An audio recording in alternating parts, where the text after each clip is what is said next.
looked upon the cliff where Hilltop stood. I can still see its hanging roofs against the cypress trees.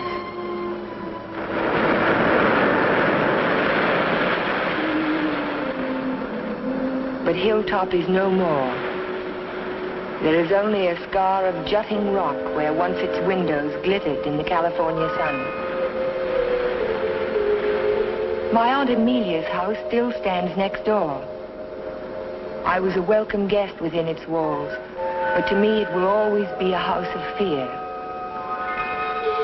I was afraid that Sunday morning in September. I was afraid before the doorbell rang.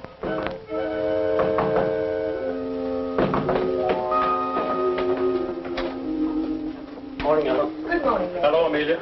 Where is he? Where's Cohalan? Jeff? Why, what's wrong? It's a wonder you weren't murdered in your bed. Dr. Hartley told me this morning I won't permit him to stay in this house another day. What is it, Major? What's the matter? It's all right. It's all right, Amelia. I'll handle this. Where's his room? It's there, Just leave this to me. I'll take care of Cohalan. Cohalan! Cohalan! Are you in there?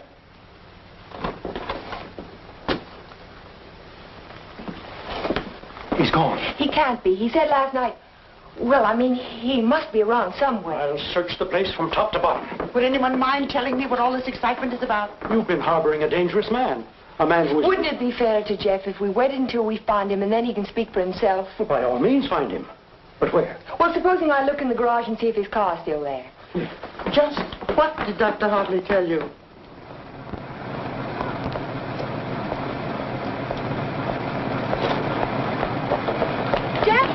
Jeff, are you in there? Jeff! Jeff, are you all right? Major Badger, hurry up! What's the trouble? What's wrong? Jeff, I'm sitting in the motor. Oh, my. Oh, stay out there, Amelia. We must see what happened to that boy. We've got to get him out in the air. Amelia, phone for an ambulance. Yes, I will. Come on, Ellen. Right grab away. his shoulders. You grab his legs. You get him out in the air. Come on. Jeff, if only I had listened to the doctor. If you had only listened to him on the train. There was something wrong even then, something terribly wrong. I should have seen it in your eyes the first time we met.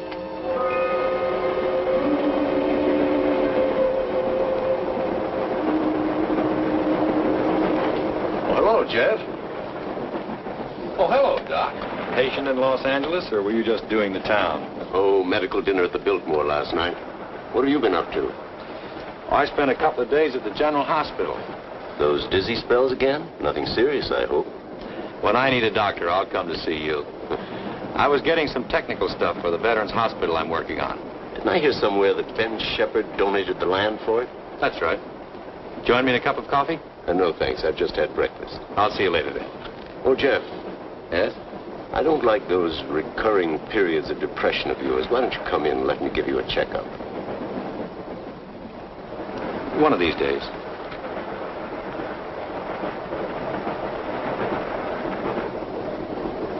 Morning, Elmer. Oh, good morning, sir. How about a little breakfast? You can start me off with some black coffee. Yes, sir.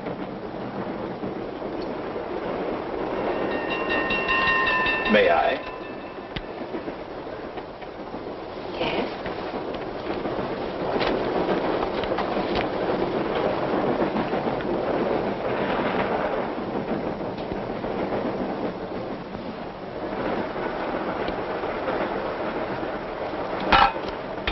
Oh, sorry.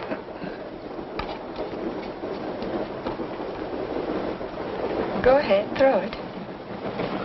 I'll just save the train from being wrecked. By throwing salt over your shoulder? Oh, by showing proper respect to the powers of darkness. Powers of darkness. What have we here? A disbeliever? Let's see what the tea leaves say about you. Your coffee, sir. Oh, thank you. There's a trick my grandmother taught me. She learned it from an old witch in Ireland. And so you've been drinking coffee ever since? That's beside the point. I see your name scribbled on the bottom of the cup.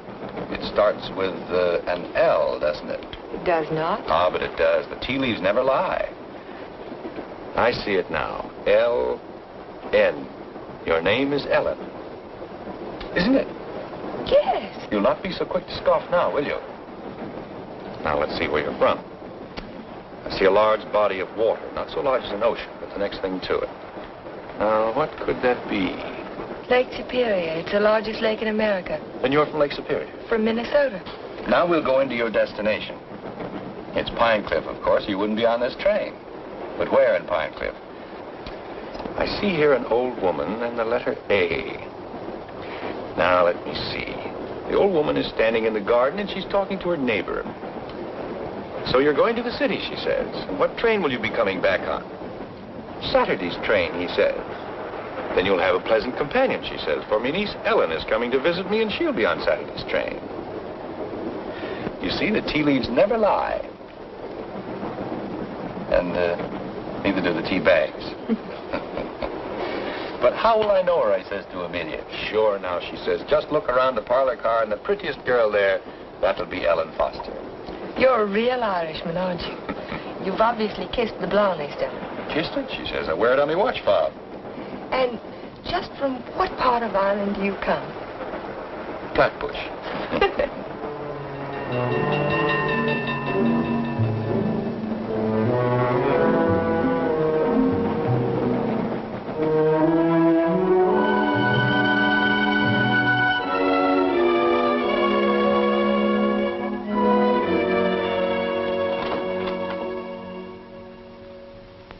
Good morning, Sue. Good morning, Mr. Cohalan. Mr. Shepard here yet? Well, he's in his office. Thank you. I think this would be an ideal site for the beach club, don't you, Keith? Yeah, it certainly would, Ben. Mm-hmm. Busy, Ben? Oh, come right in, Jeff.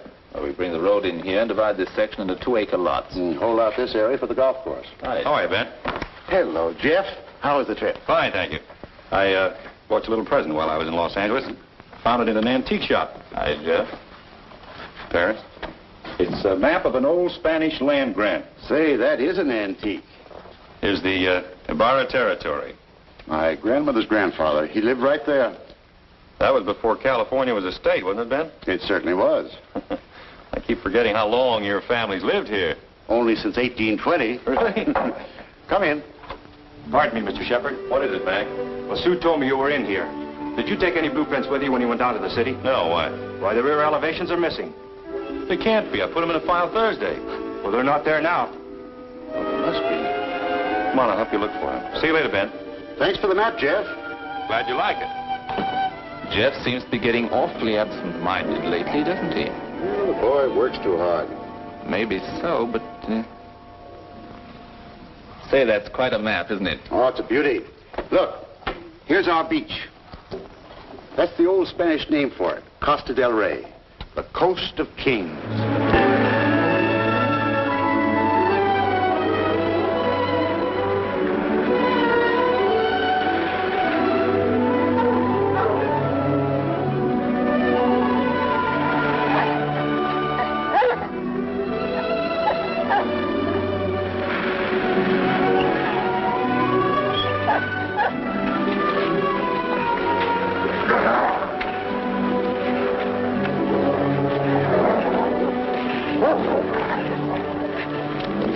Down, mister, down. Don't be afraid of him. He won't hurt you. Well, I hope he didn't tear your coat. oh, no, it's all right. I don't know what got into him. He never barks at people. He seemed to think I was an intruder. Oh, yes. Of course, that must be it. Is this a private beach? Oh, no. It's just that there was someone who used to sun here beside this rock. Well, I'll forgive him this time. I must say you own a very particular dog. I don't own him exactly. They own me. Shamrock and Mr. O'Grady. Mr. O'Grady? Isn't that an odd name for a German Shepherd? Well, it's Herr von Gradenstein on his papers. I translated. Well, I guess I ought to go home. I'll walk along with you.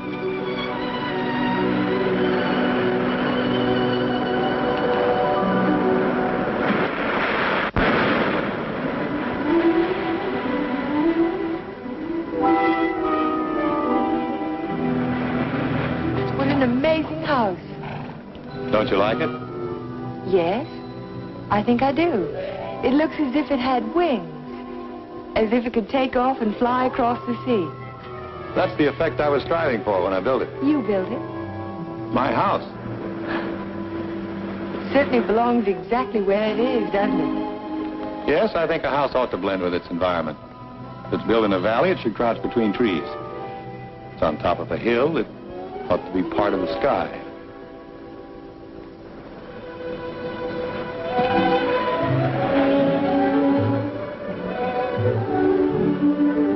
As soon as I put Shamrock up, I'll walk the rest of the way with you. It's nice of you to insist. Isn't it? I'm beginning to like your house more and more.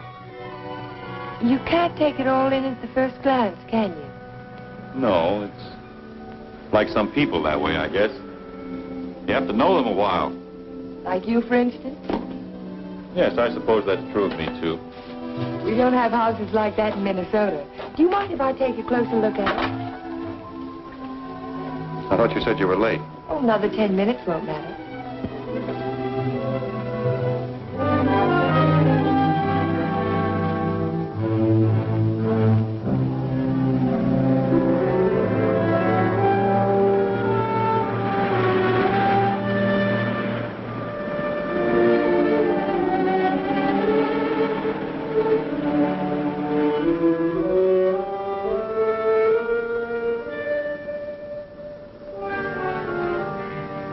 May I go in?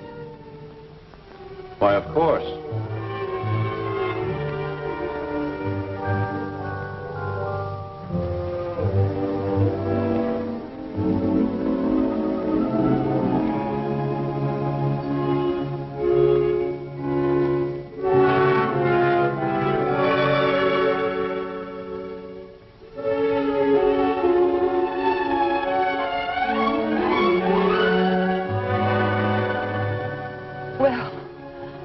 I just don't know what to say.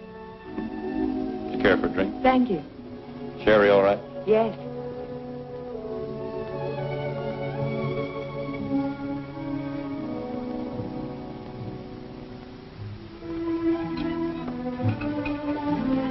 What an unusual picture. It's by Del Lopez, the Mexican modernist. Thank you. What's it called? Doesn't have a name. What does it suggest to you? Well, it's not real, but then it's not real either. It might be a garden in a dream. It might be. Or he dreamed of the girl who belonged in the garden. That's pretty good. And then she became more important than the garden, and perhaps that's why she's out of proportion. Perhaps she did. Perhaps that's why a woman gets out of proportion to a man. I really don't know anything about modern art. There isn't anything to know about it. It's like music. Its form doesn't have to copy nature to please the senses. Or does it? We were talking about art. I was talking about figures. Are you interested in figures? I have a Sedigliano. You have a what? Sedigliano, an Italian sculptor. I bought one of his porcelains with my first fee. Would you like to see it? Yes, I would. Where is it? Over by the window. Come on, I'll show it to you. This is my good luck charm. It's called Hotai, the Chinese goddess of chance. Zebiato always...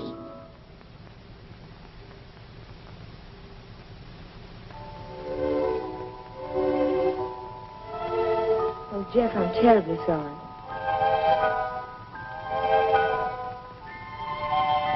Can it be mended?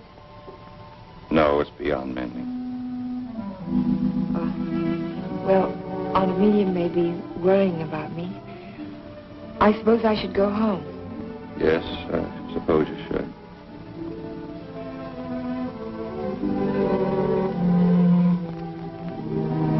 Goodbye.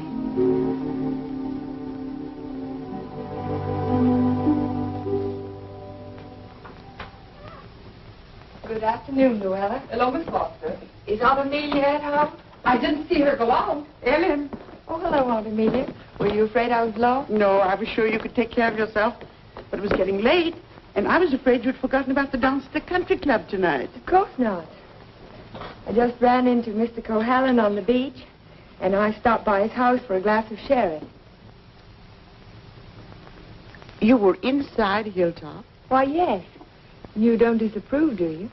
After all, I'm a little old to need a chaperone. But no one's ever been inside Hilltop before. No one. Except Jeff. It's funny. He built it for his bride.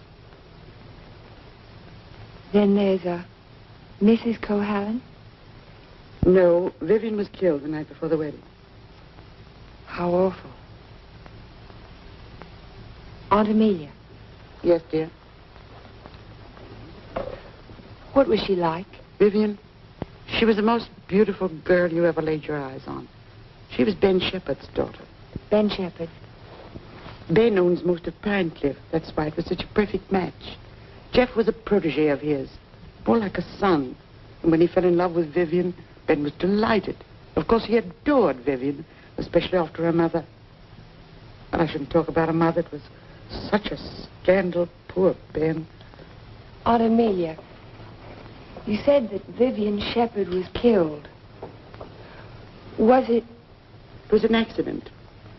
Jeff told Ben it was bad luck to have a party before the wedding, but Ben insisted. There were so many people there. Jeff and Vivian stole away in her car, and 5 minutes later she was dead in a collision on 12 Mile Drive. You never can tell what private tragedies people have had, can you? I mean, when you first meet them. He seemed so light-hearted on the train. He can be that way sometimes, and the next minute he's strange, like never inviting people into his home and never mentioning Vivian's name. I can tell you one thing, we've been pretty worried about Jeff, about the way he's been acting. Well, how would you expect him to act after a shock like that? Seeing the woman he loved killed right in front of his eyes? It's a wonder he didn't go out of his mind. Don't get so excited, dear. I'm sorry. And don't get too interested in Jeff Cohalan. There are other attractive men in Pine Cliff. Oh, men who aren't... Men who aren't what, Aunt Amelia? Well, after all, he has had a tragedy in his life, and it's only a year ago. Hadn't we better get dressed? Yes.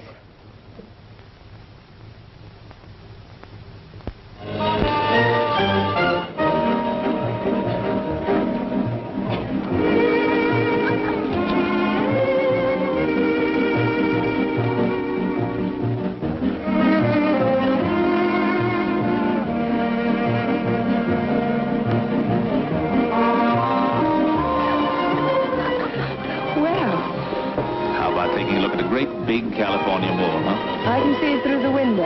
Yes, what I had in mind was a personally escorted tour. Think of my reputation, Mr. Ferris. But I am thinking of it. A new girl in town seen walking with me in the moonlight, why the stag line will give you a rush. I never encourage stag lines. There's no future in them. Well, in that case, we'll sneak out quietly, huh? No, thank you. Thank you, but no. Cold climate, Minnesota. Yes, isn't it? Let's go down to the bar and talk it over. All right. I see you know our local hero. We've met. Charming fellow. Yes, he is. I suppose you fall madly in love with him. Everybody else does. Except you, Mr. Ferris. Oh, I think he's just ducky. Did you children enjoy your dance? It was just ducking. Keith, you must sit down and have a drink with us. I thank you. I'd like to.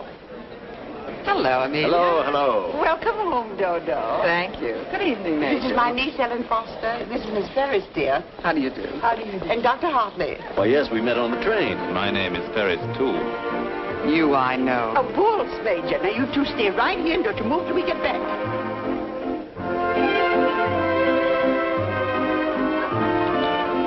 Miss Foster, the only dance I know is a waltz. Will you risk it with me? I'd love to, Dr. Hartley. And how were things at the separation center? Did you have a good time? Reno is delightful. I received my discharge papers yesterday. You'll get your copy in the mail. Well, that calls for a celebration, doesn't it? It certainly does. In that case, I'll take you down to the bar and buy you a drink. Oh, really? Oh, come now. We're civilized people, aren't we? Well, I guess it can't do any harm. You know, I think it ought to be a lot of fun, now that we're not married anymore.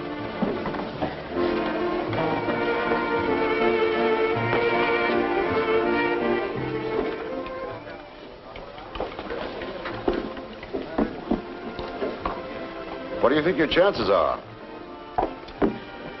Ben, I built more hospitals in the South Pacific in 1 year than the average architect will see in a lifetime. The only competition I'm worried about is Talbot and Talbot. Huh? Not that I can't compete with them professionally, but they seem to know how to play the political side of it. Well, that won't count here. I hope not. Anyhow, I'm indebted to you for a crack at it. I merely suggested that they invite a local architect to submit plans. Jeff, you're looking pretty seedy. Sure you haven't been working too hard? Well, it's been a pretty hectic week, Ben, but we finished up tonight. Plans are all wrapped, ready for mailing in the morning. Hello, Ben, you old darling. Hello, Dodo. Hello, Jeff. There's an admirer of yours looking for you upstairs. Who's that? A girl by the name of Foster. You seem to have made quite a score. Aren't you speaking to me, Jeff?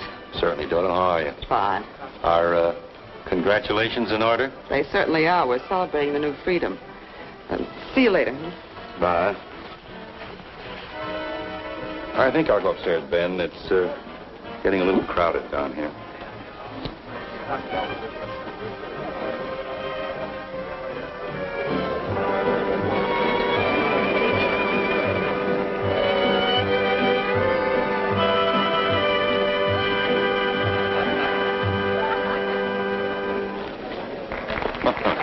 Too long? I'm completely exhausted.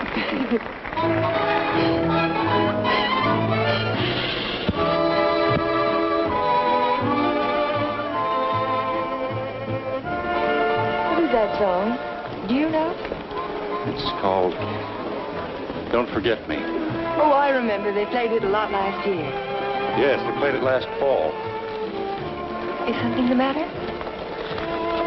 No, I didn't eat my dinner. I guess you shouldn't drink on an empty stomach. Excuse me.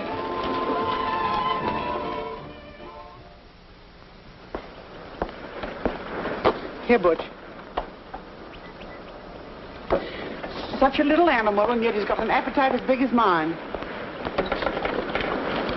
Well, Jeff wasn't an actor. Oh, maybe he left early.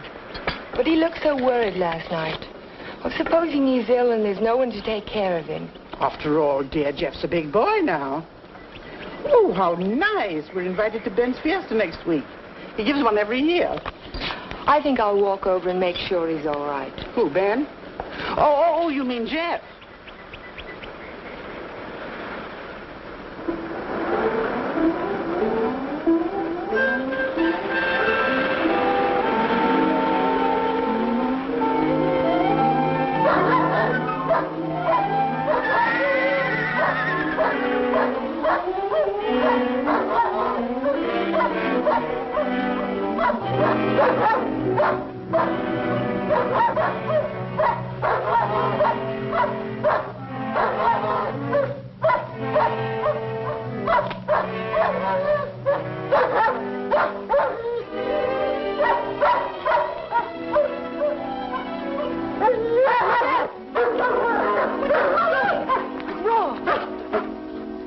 Look at his right front leg. It's shattered. Oh, Shamrock. I hate to have to destroy him. How did it happen? I don't know. I don't know how it could have happened. You better wait for me outside.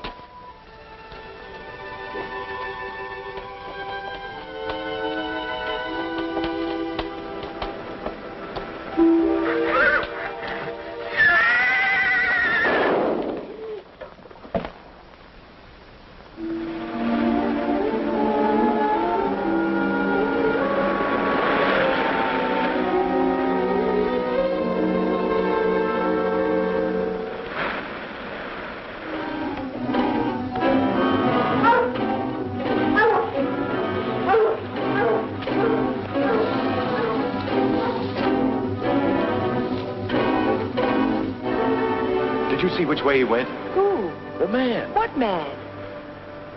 He was hiding in the bushes. Didn't you see him? No. I only saw some branches move, that's all.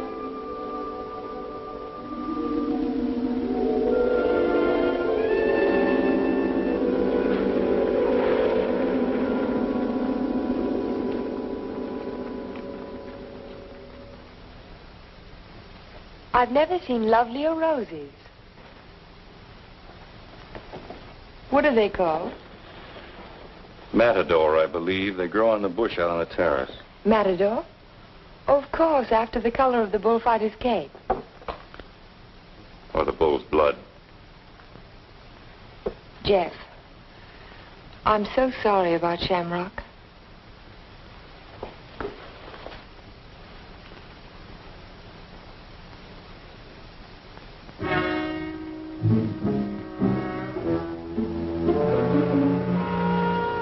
Ellen, you better go now. You're not safe with me. Do you understand? Suppose I didn't want to be safe. Please go now. I'll call you later. All right, Jeff.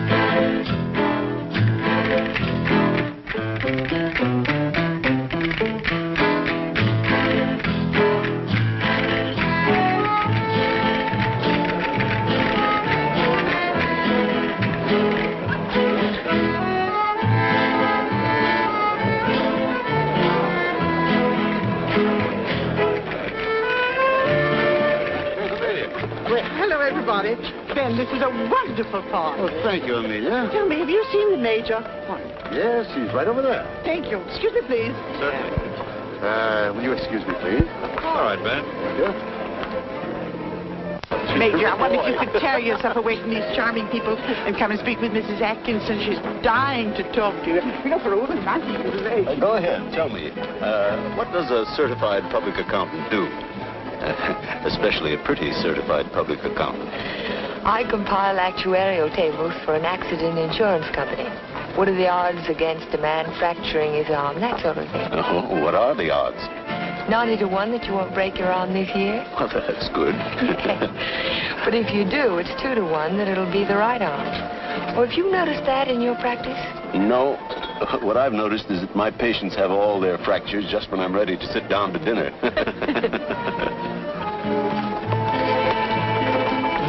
Hey, you. Come here, man. I want to talk to you. Si, senor. Didn't I see you around my place last week? Me? Me, no, senor. I'm sure I saw you hanging around my stable. Me? No, senor. Some other fellow, but not me. Just a minute. All right, go ahead. Well, I wonder what that was all about. Oh, the morning after the dance, I went over to see if Jeff was all right, and there was a prowler behind a bush. Did you see him yourself? No, but Jeff did. Oh. Cigarette? Thank you. Did you ever compile any figures on the incidence of mental diseases for your insurance company? No, they weren't on our list. Interesting subject. Who's sane and who isn't?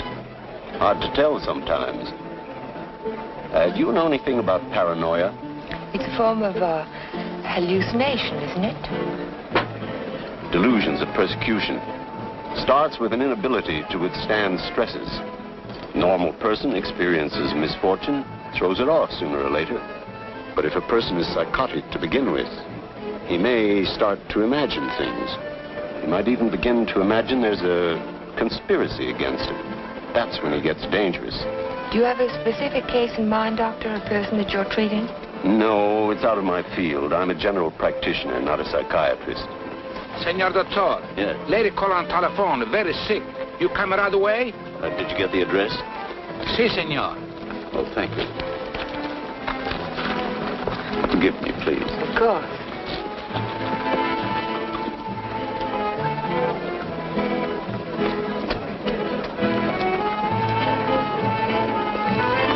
Are you sure, Jeff? Ben, I'm positive it was the same man. Well, I'll talk to him if you want me to, but you know how it is with those fellows. They all look alike if you don't know them. Maybe you're right, Ben. So the guy gets up and he says, Keith, you take a powder. Oh, the guy was bigger than I. What could I do? Same thing happened to me, only he wasn't so tall. Oh, I remember all too well. Remember that evening? Excuse me, honey. I'll be back in a while. Certainly. Because the rest of the committee feel that a local architect should have the job. Ben, may I see you a moment? Surely. Excuse me, Jeff. Certainly.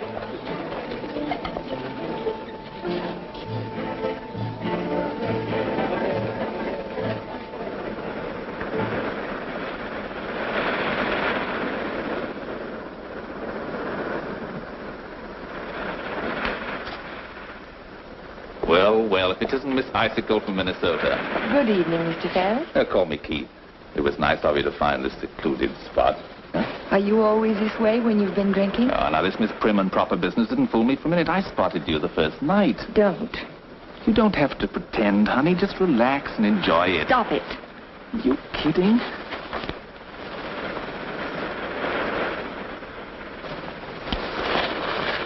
Jeff. Hello, Galahad. Been playing Peeping Tom? Get out.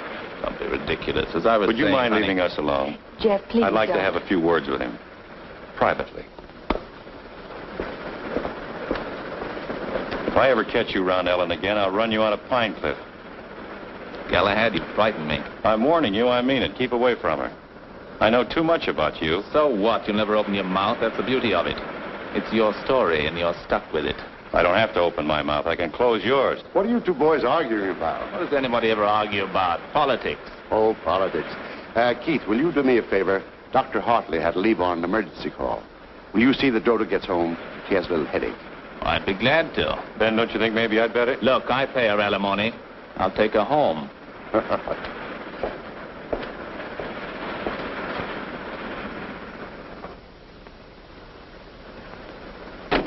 It was a lovely, lovely party, darling. I'm glad you enjoyed it.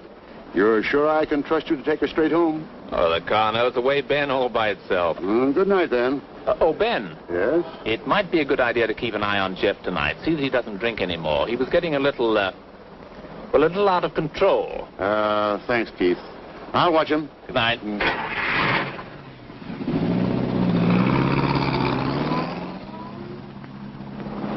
Still cutting the lad's throat, I see. An inch at a time. Every little bit helps. Helps what? Or is it just pure meanness on your part? Don't be stupid. Ben hasn't any heirs, has he? All that money and not even a second cousin. Suppose he should take a notion to leave it all to Cohalan. Where would I be? Out in my ear the day after the will was filed. Well, you don't think he's going to leave it to you, do you? No. No, I'm voting for charity, with Keith Ferris as administrator of the estate. What would you think of a Vivian Shepherd Foundation for something or other? That turns even my stomach. Oh, I'm very well, thank you. You were in the cavalry, weren't you, Major? Well, I'd like to ask you a question. Can a horse break its leg in its own stall? What's that? You think it's a chance in a million? No, I was just computing the odds on an accident that happened last week. Well, thank you very much for the information, Major. Good night.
you doing here? I heard the dog howling. And I heard it too.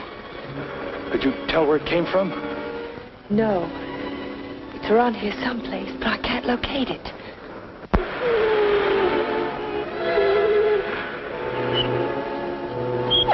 Jeff, listen.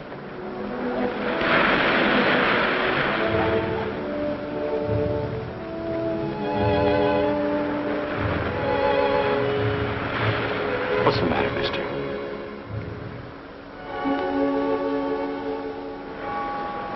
He's gone. Oh, Jeff.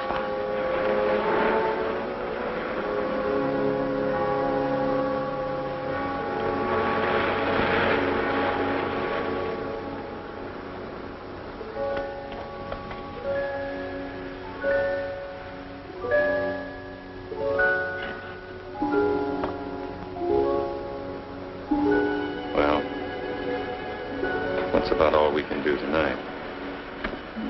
Jeff. I want to talk to you. Well, not now. I'm sorry, I didn't mean to be rude, but I'm just not in the mood for conversation. You have to listen. It's important. Well, let's go up to the house.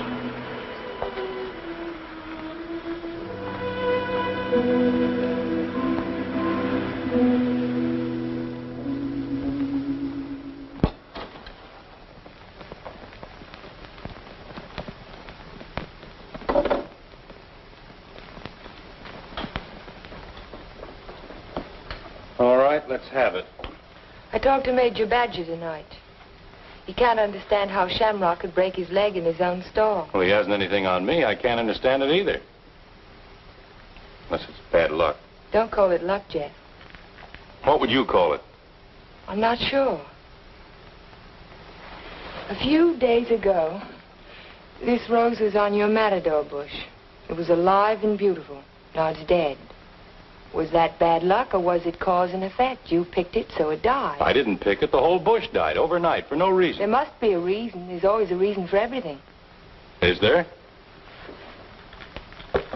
Maybe you can give me a reason for this. Take a good look at it. It looks different.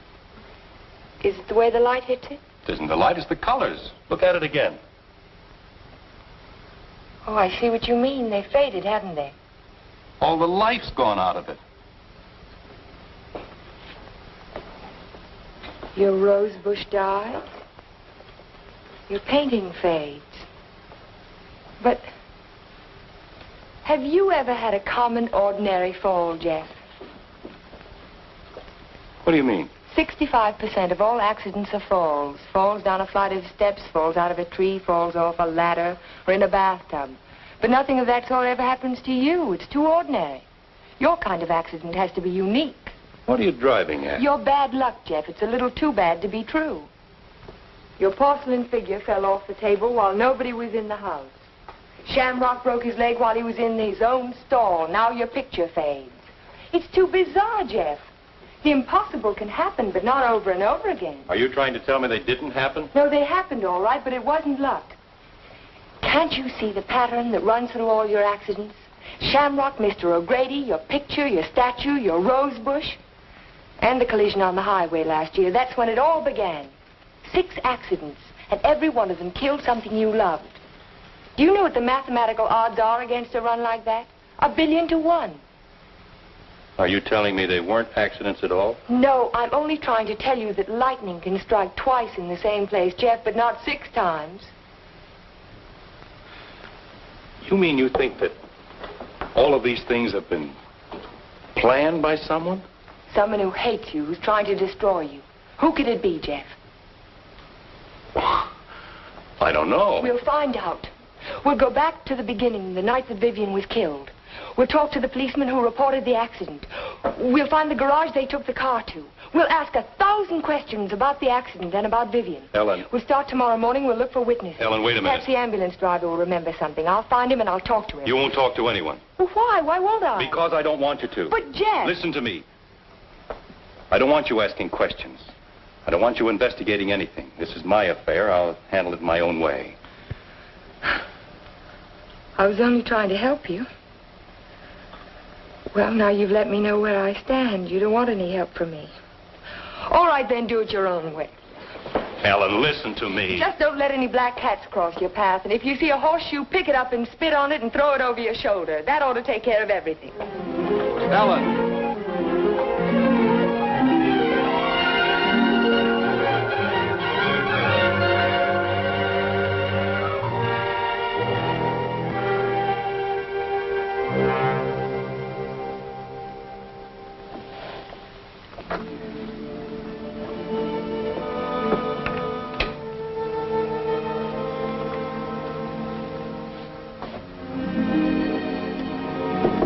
Come in. Hello, Aunt Amelia. You didn't tell me good night, dear. I'm sorry. Is anything wrong? No, there isn't anything wrong. There isn't anything right either. I saw you come home. You were at Jeff's again, weren't you? Yes.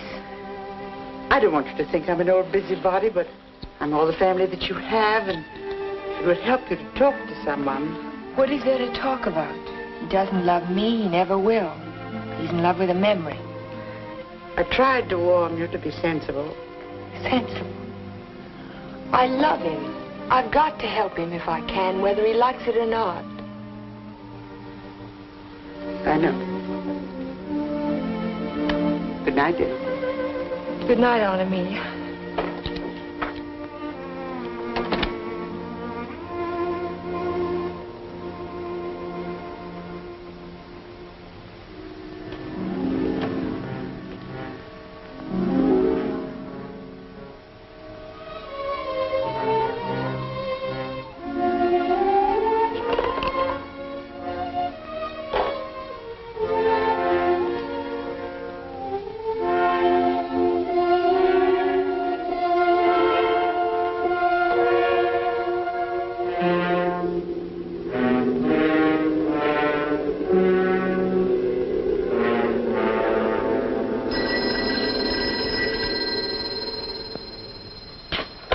Hello? Hello, Jeff. Oh, yes, Ellen. I've taken your painting to an art shop. You did what? I found out some very important information. If you come over tonight, I'll tell it to you. No, I can't tell you now. Look, I thought you understood I was going to handle this in my own way. Don't argue, Jeff. Just come on over. Goodbye. Well, what do you think? It's hard to understand why it's faded. The artist didn't use pen colors. He didn't even use tempera. There must be a reason. I would say this was painted with London watercolor. That's the best you can get. Nothing fades them except continuous exposure to strong sunlight for at least a month. That's impossible. I can't imagine what caused it. Well, I'll tell you what I can do. I can talk to a couple of artists I know. They might have an idea. I think my best bet is to go and see Trilfit. He's a watercolor man. He's one of the best. He ought to know everything about it. I think I'll catch him tomorrow morning. You know Trilfit, the naturalist. He paints the dogs and horses and cows. My wife, he made a beautiful painting. Thank you very much. I'm sorry to have troubled you. Oh, no trouble at all. Oh, Miss Foster. Yes? I just remembered something. Years ago, I framed some pictures for a painter by the name of Torres, Vicente Torres. One of the paintings was an old lady playing the guitar. It was a watercolor. And it faded? The man who bought the picture took sun lamp treatments that winter, and he took it on a couch right under the painting, and he was mystified why the color faded. So Vicente found out that the rays from the sun lamp broke down the pigment. Can you remember the name of the man who owned that picture? I don't think I ever knew. It was some local man. What about the artist? Is he still in Pine Cliff? Torres? He died 5 years ago. Oh. Thank you again. Sure.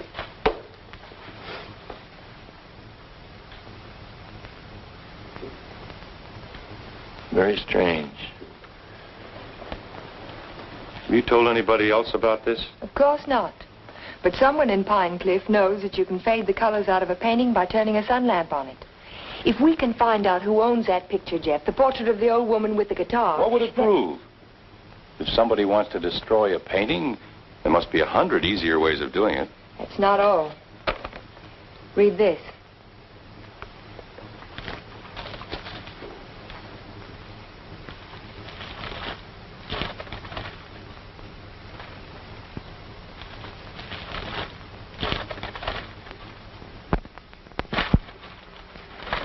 Arsenic? In the soil underneath the matador bush. I dug it out this morning. Enough arsenic to burn out the whole root system. It didn't get there by accident, Jeff. Someone put it there. Someone who knows how to poison a rose bush. Or a dog. Or a man's life. Would you really like to help me? You know I would. And forget it. Forget the whole thing. But there was poison in the root system. The chemist told me. You never saw the chemist. You never heard of a portrait of an old woman with a guitar. Do you understand? No. No, I don't understand. Jeff! Jeff! Your house. Look out the window. I saw it from upstairs. What? It's burning.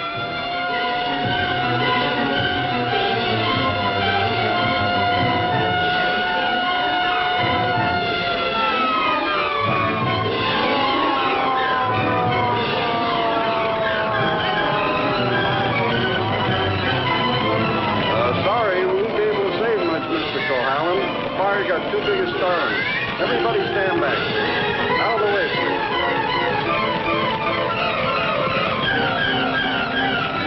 Hello, Jeff.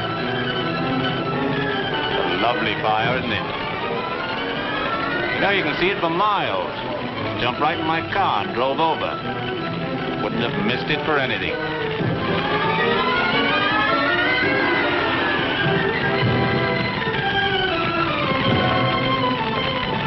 I'm so sorry, Jeff. Such a beautiful house. I'm glad it's gone.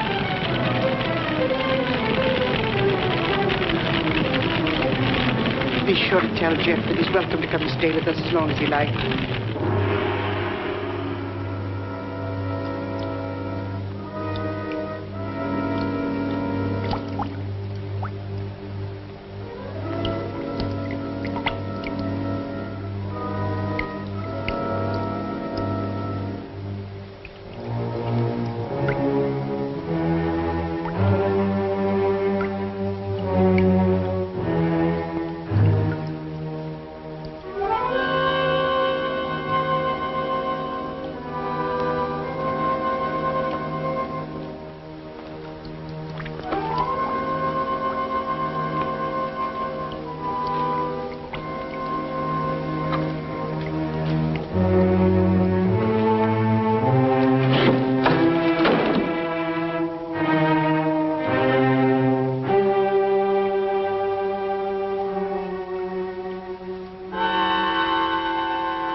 No, he hasn't come in all day. Have you tried to locate him at Mrs. Foster's? Yes, I did, but he left the house early this morning. Oh, wait a second. Here he is now. Good, good. Have him come right in. Mr. Shepard wants to see you. So I hear. He'll be right in. Thank you. He's here now, Stacy. Hello, Ben. I didn't mean to keep you waiting. It's quite all right, Jeff. I'm terribly sorry about what happened last night. I know you are, thanks. I wouldn't bother you about anything today ordinarily, but Mr. Rogers just came to town. Stacy Rogers, chairman of the hospital committee. Oh, of course. How are you, sir? Glad to know you. This is the Jeff Cohalan I recommended to you. Yes, we examined your plans last night, Mr. Cohalan. Good, clean, modern lines. Thank you. I'm sorry we couldn't give you the job. You couldn't what? I was just about to tell you, Ben. We decided on Talbot and Talbot. You did? Well, this is a surprise, Stacy. Which was it, Mr. Rogers? Politics or stupidity? I beg your pardon. If they'd given it to Magruder or Chesney and Pike, I wouldn't have said a word because I know the boys would have gotten a good, modern hospital. But Talbot and Talbot haven't had a new idea since Burnham did the Flatiron Building. Oh, now, take it easy, Jeff. Oh, they're not architects. They're political finaglers. Maybe you can tell me just one detail in their plan that was an improvement over mine. Name just one. Young man, your attitude doesn't deserve a reply. But since you're a friend of Mr. Shepard's, I will say to you that no member of the board, myself included, could understand how a reputable architect would submit his design for an important building with no interior detail whatsoever. No detail. There were 17 blueprints of the interior, right down to the placement of the operating tables and surgery. You may have drawn them, young man, but you didn't send them to us. There were no interior details? None at all. Could they have been misplaced somewhere in your office? Not possibly. The sealed packages were opened in the presence of the entire board. Maybe you misplaced them, Jeff. You know how absent-minded you've been. Suppose you can find the duplicates. Would the board be willing to reconsider? That's impossible. The contract has already been awarded.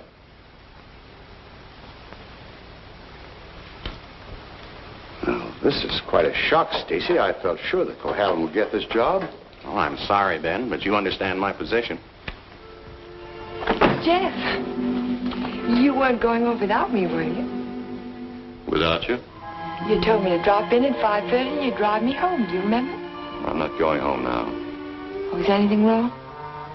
Everything's wrong. Come on, let's get out of here.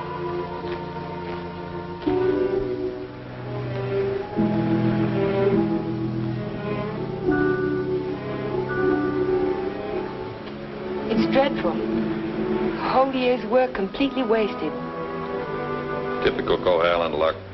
Don't keep calling it luck. Supposing someone took those plans out of the office and wrapped the package over again.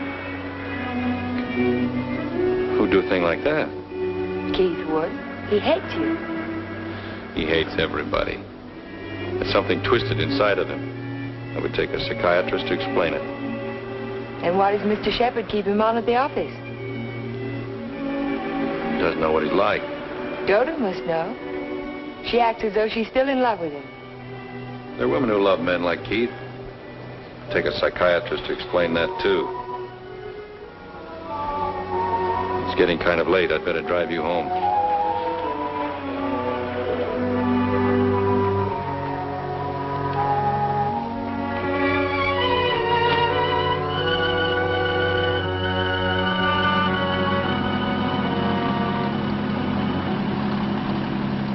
Isn't this near where... What'd you say? Nothing. Drive faster, will you, Jeff? I want to feel the wind in my face. All right.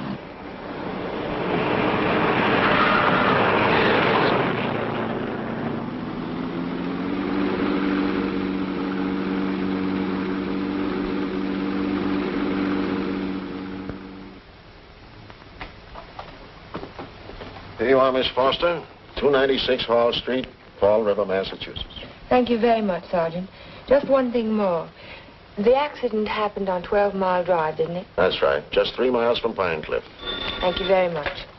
Traffic Department. Miss Foster. Who? Just a minute, please. Oh, Miss Foster. It's for you. For me? Hello? Miss Foster, this is Dr. Hartley. Oh, hello, Doctor. How on earth did you know I was here? My office is just across the street. I saw you go into the police station as I parked my car. Are you in trouble, Miss Foster? In trouble? Why, no. I mean, not exactly. I think you better drop into my office. Can you come over right away? Well, I have a long-distance phone call to make first. Well, just as soon as you complete your call. Yes. I think I could come by in about 20 minutes. Thank you.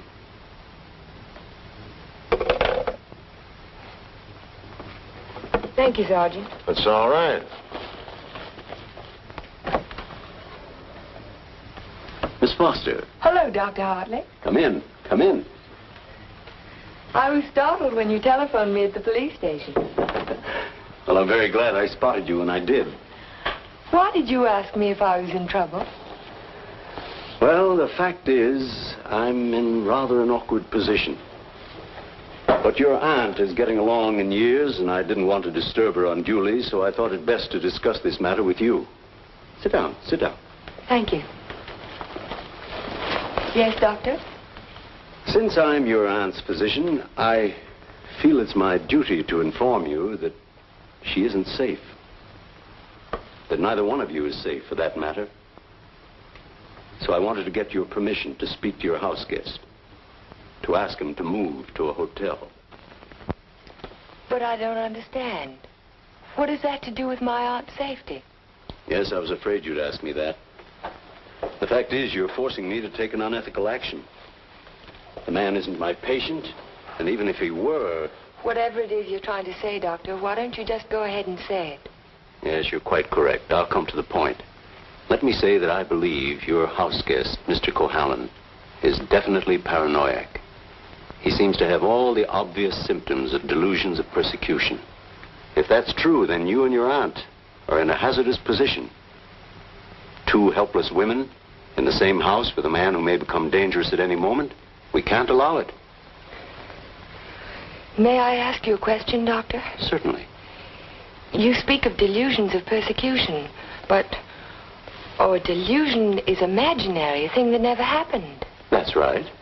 But Jeff's dog was poisoned. His house was burned down. That was no delusion. I saw it myself. Did you see the gasoline can? Gasoline can? The gasoline can the police found in the ruins of Hilltop. It was an unusual type of container.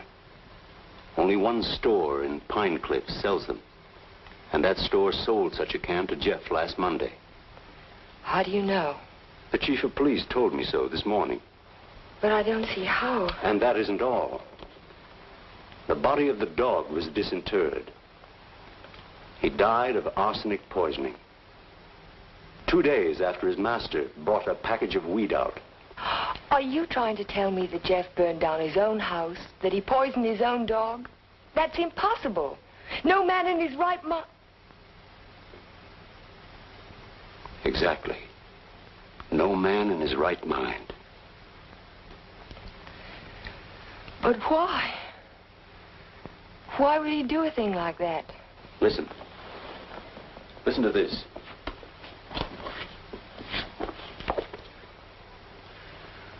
Once the feeling of guilt is firmly established in the subconscious, the patient may do injury to himself as a form of penance or self-imposed retribution.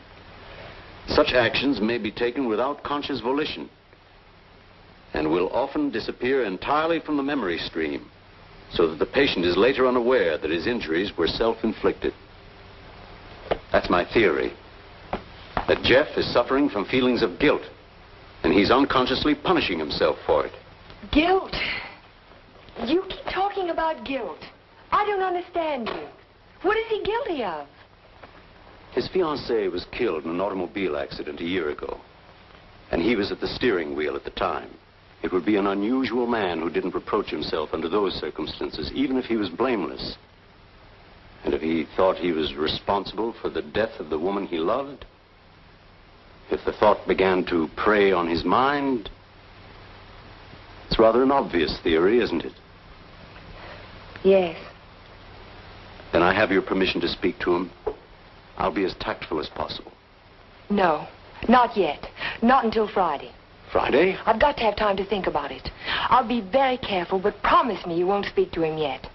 Well, I can't force my opinions on you, Miss Foster, but I must emphasize as strongly as I can that delay can be dangerous. Extremely dangerous. I'll be very, very careful, Dr. Hartley. I hope you will, Miss Foster. Thank you.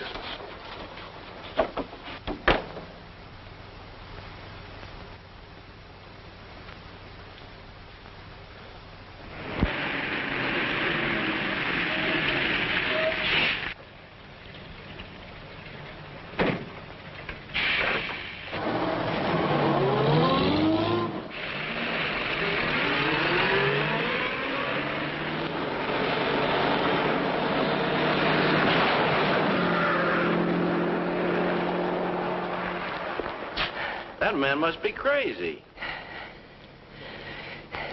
Thank you very much.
Hello, Jeff. Hello.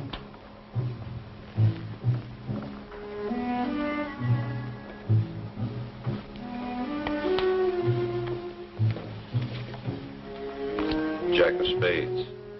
Is that bad luck? Like a black cat? A dead man's card. Oh? Is there a card for a dead woman? The queen of spades. I almost drew it this afternoon. Oh, what happened? Oh, I just gotten off the bus and was waiting to cross the street and a car nearly ran me down. It almost seemed to be trying to. Did you see the driver? No. I was too busy trying to get out of the way. What kind of a car was it? A green convertible. Like yours. Except the top was up. You've got to get out of here, Ellen. You've got to get out of Pine Cliff right away. Why, James? Because something else is going to happen. I can feel it. It might happen to you. I'm not going to leave, not now. I'm warning you, Ellen. It's no use, I'm not going. You're asking for trouble. Am I? Then I'll really ask for it.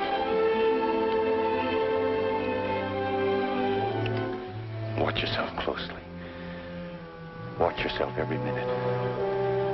Don't trust anybody. Not even you? Not even me. Well, I think I'll go to bed now. Major Badger said he'd come by in the morning and take us to church. You won't forget what I said. You'll be careful. I'll be careful.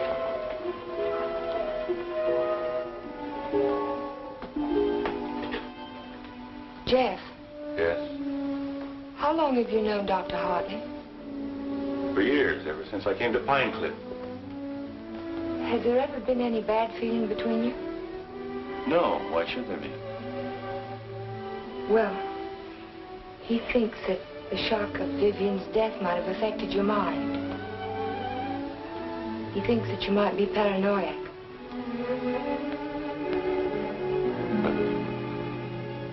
You don't think so, do you? No. I don't think so. Good. Good night, Jeff. Good night, Ellen.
Jeff. Shh.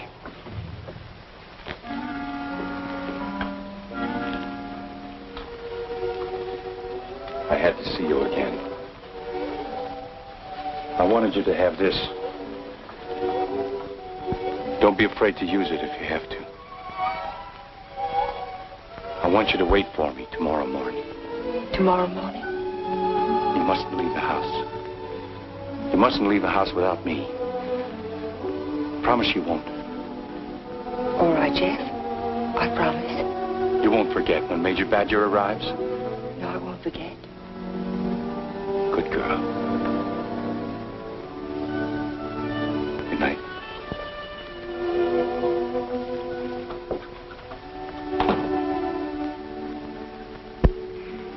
We found Jeff early the next morning.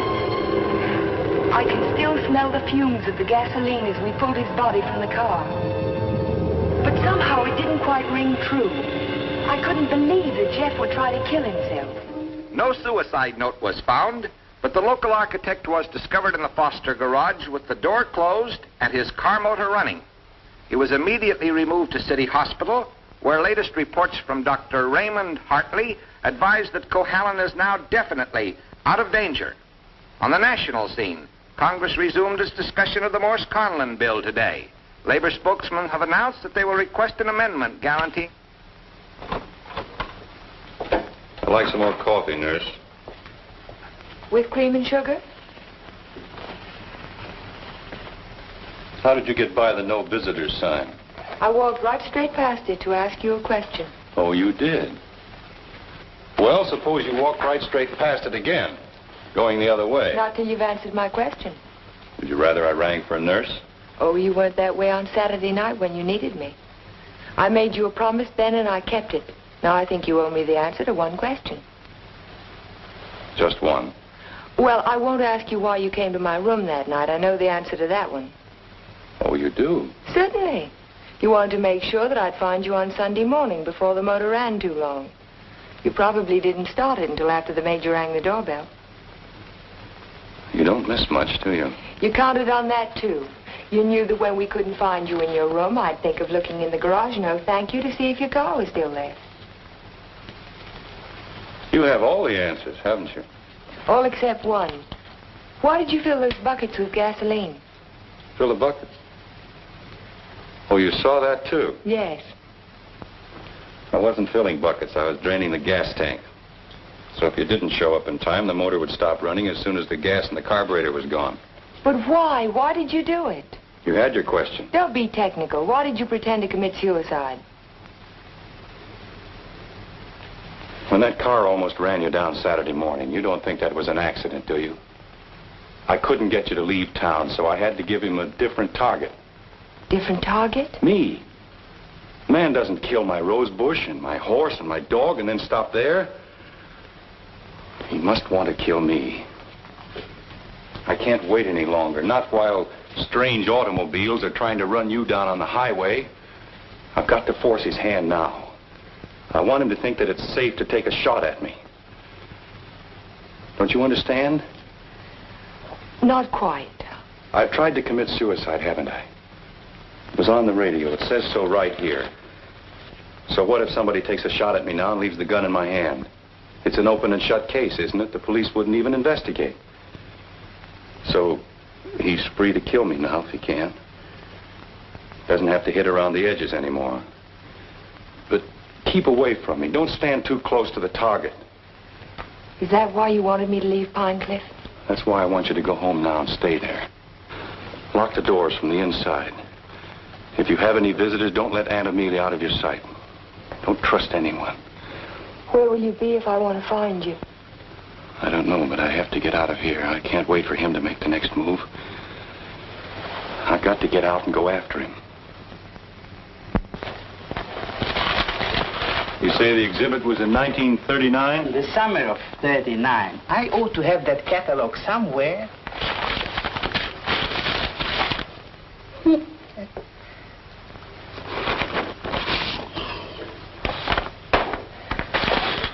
Here we are.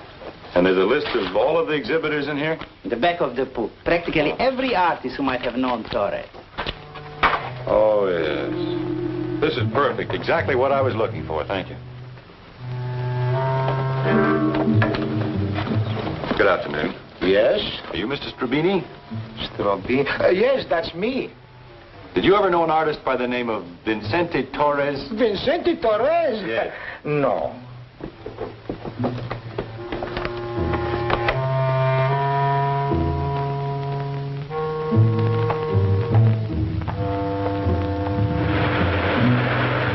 Vincente Torres? Certainly I knew him well. Watercolor man. No sense of depth. Do you recall a painting he did, a portrait of an old woman with a guitar? An old woman with a guitar? Don't believe I ever saw it.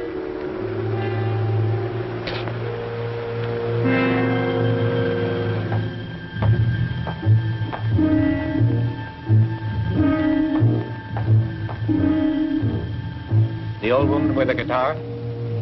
Yes, I remember when Torres painted it. It was during his Renoir period. Do you remember who he sold it to? Didn't know he ever found a sucker. It was a piece of tripe. Well, thank you. Not at all.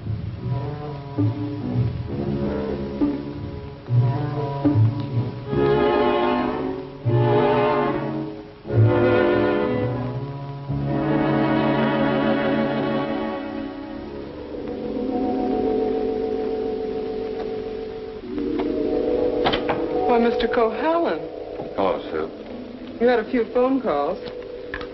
Anything important? I don't think so. A man named Carter called. Said he was a friend of an artist that you knew. The name sounded like Boris. Was it Torres? Could be. Did he leave a number? No. He said he'd call back around 6. What's after that now? When Mr. Shepard's anxious to see you. He's still in the office. Okay. Shepard Estates? Oh, yes, just a minute. Mr. Carter. Hello? Yes, that's the man, Vincente Torres. Do you remember a watercolor he painted, a portrait of an old woman with a guitar? You do? Do you remember who bought it? You're absolutely certain? Oh, thank you.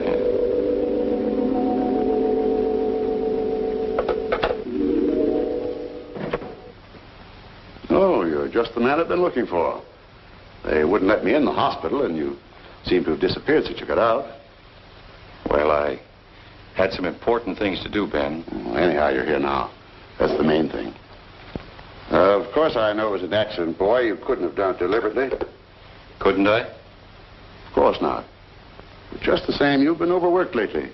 You're looking all fagged out. It's time you took a rest. Yes, I could use a rest.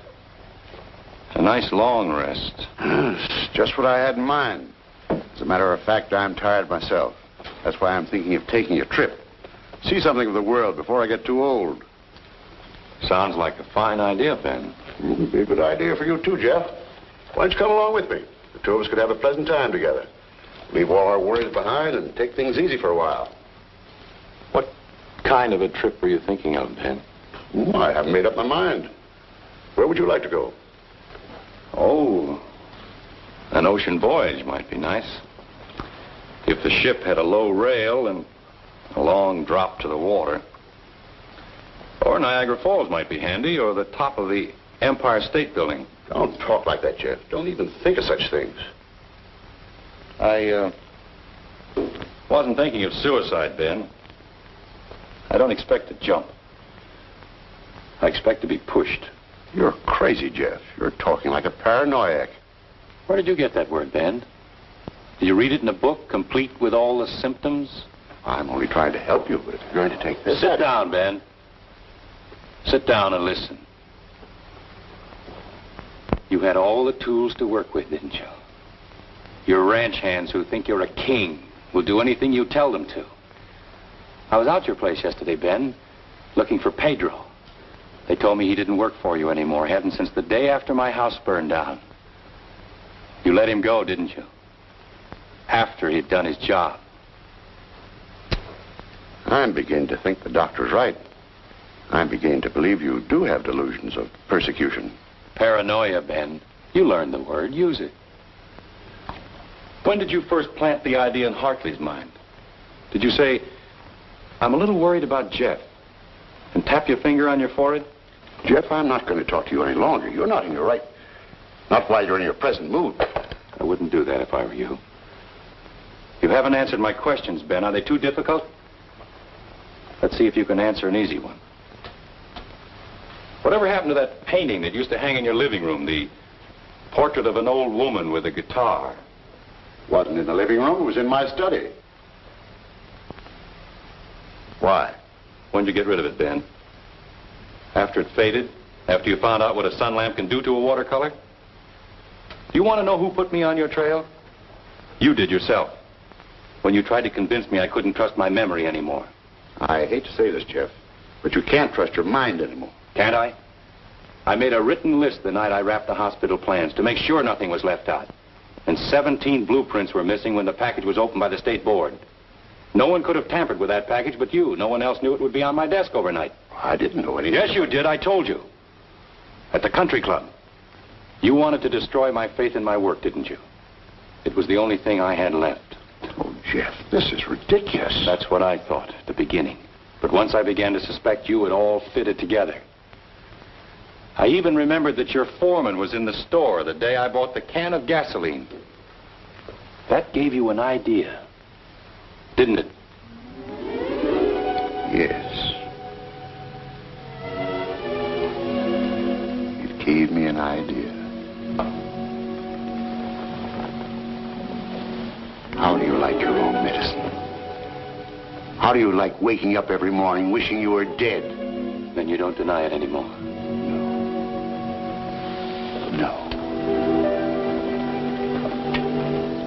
I'm glad you found out. Because you can't do anything about it. Go tell somebody I poisoned your dog. Go say I burned down your house. You know what they'll think, don't you? They'll think you're crazy. I don't care about the others. It's what you think that's important. You've been like a father to me, Ben. In a funny kind of way, you still are. What made you change? What made you start to hate me? Was it Vivian? You killed her. I did everything for you that one man can do for another. And how did you repay me? You murdered her. Not murder, Ben. Not murder. A drunken man at the wheel of an automobile. What is he if he isn't a murderer? Can't go in there. Can't go in there. Go. Ellen, what are you doing? Jeff. Mr. Shepard, this is Mr. Nelson of Fall River, Massachusetts. Last year he was driving through California, and when he reached Pine Cliff, he had an accident on 12 Mile Drive. Is this the man who was driving the car in which the girl was killed? Well, you said not to say anything when you paid my damages. Go ahead, answer. No. No, it wasn't. It was that fella back there.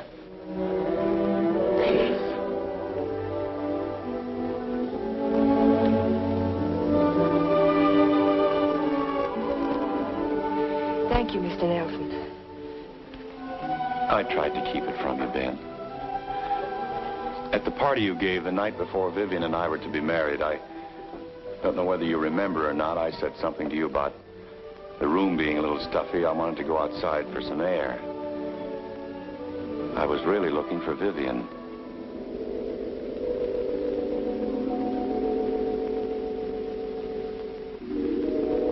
I found her, all right. I heard them talking to each other. It wasn't anything new, Ben. It had been going on for years. All the time I was overseas. He was telling her why he'd never marry her. He couldn't. Dodo wouldn't give him a divorce. So she said, we'll run away without a divorce.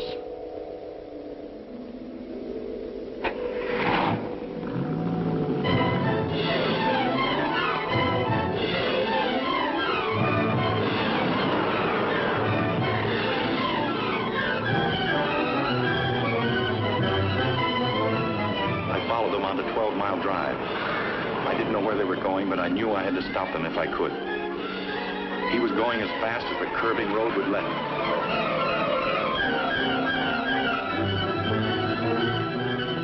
I tried to catch him, but he was driving like a madman. We were coming to the fort where 12 Mile Drive meets the highway. I saw a car approaching on the main road.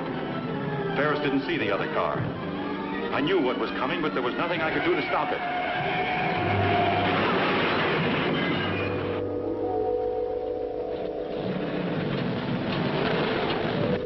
I jumped out of my car and ran toward the wreck.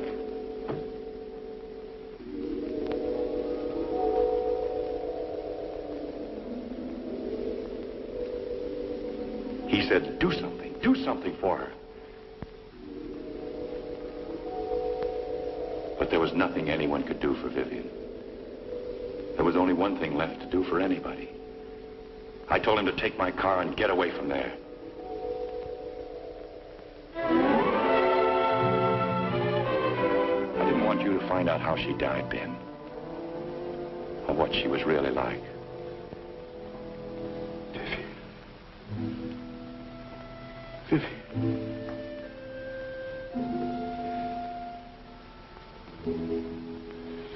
I'm sorry you had to know, Ben.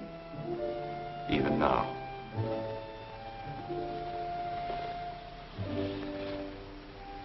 Vivian, I always gave you everything you wanted from the time you were a little girl.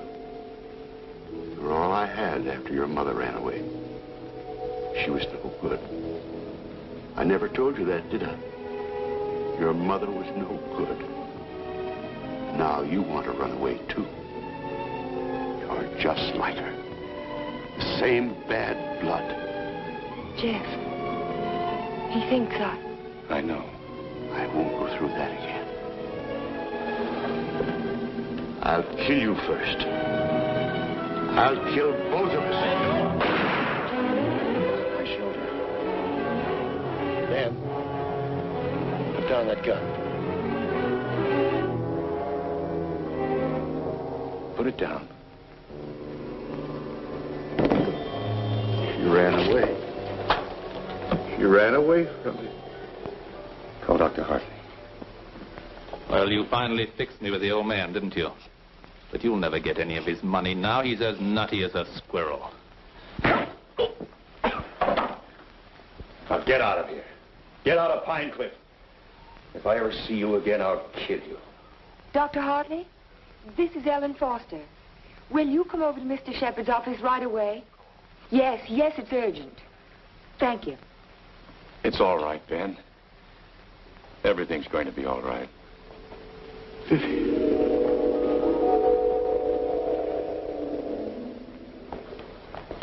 Well, Doctor, will he live? He's healing beautifully. No infection, no complications, simple perforation of the deltoid. And all the time I thought it was my shoulder. You won't need that thing anymore. Good. Here. He'll be as good as new in a week. Tell me about Ben.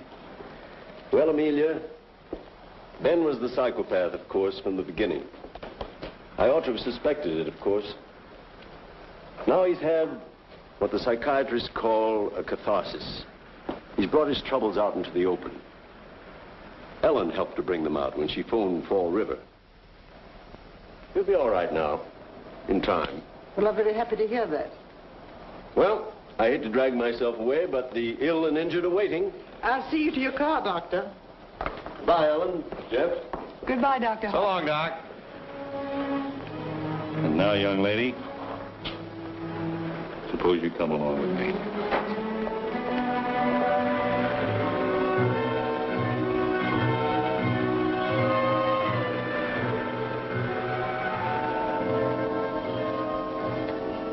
Ellen. Yes, Jeff? There's something I've been wanting to ask you. Yes, Jeff? How in the world did you ever find that fellow from Fall River? Oh, I found him in the traffic accident wreckage at the police station. What made you think of him? The way you drove your car on 12 Mile Drive the other night. You could never have driven so recklessly with me if you'd been at the wheel when Vivian was killed. Not on the same road in the same place at the same time of night. You're pretty smart, aren't you? No. Yes, you are. You're very smart. No, I'm not. Oh, yes, you are. No, because I thought that you loved her. I thought you loved her all the time. I never really loved anyone but you.